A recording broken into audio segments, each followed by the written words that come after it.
Okay, so I have been on 3 or 4 listing appointments in just the past couple of days that have all been expired listings that they called our company and had come sell our house. Our previous agent couldn't get it done.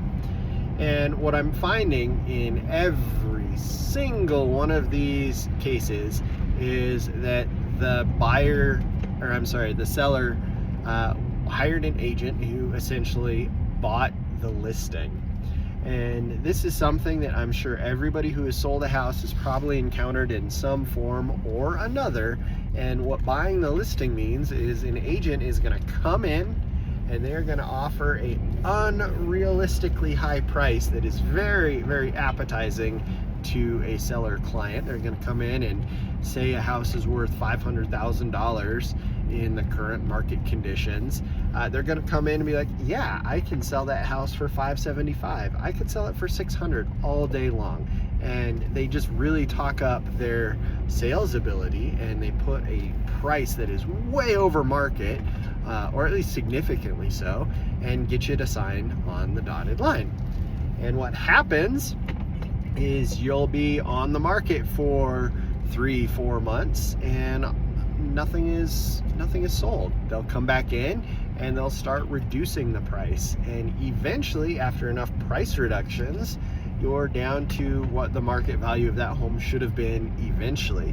But at this point, you've wasted so much time, and in a market like we have in 2025 right now, the market has probably shifted. So even your adjusted market price in 3 or 4 months is above what the market price is in reality. So you've wasted time, you've lost opportunity, and really you have been working with someone who was a little bit dishonest. So yeah, if you're looking to sell your house, just be cognizant of some of these things and be aware.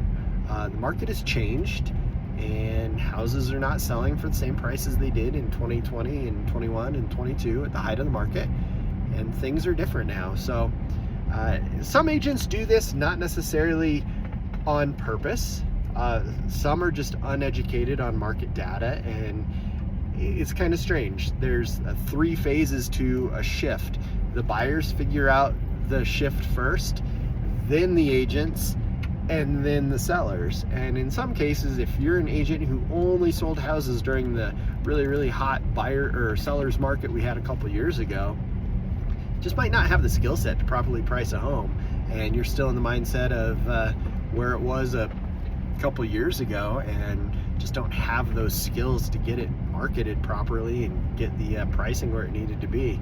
So anyways, just watch out for that. Hire an agent who knows what they're doing. I'm not saying that agent needs to be me, but it'd be awesome if it was. But the reality is don't just hire the agent based on the price. Hire the agent that you think is going to do the best job for you, because at the end of the day, in this type of market where things are drastically different and there is a huge supply and not a lot of demand, your agent skill set really does matter and can cost you hundreds of thousands of dollars if you make the wrong choice.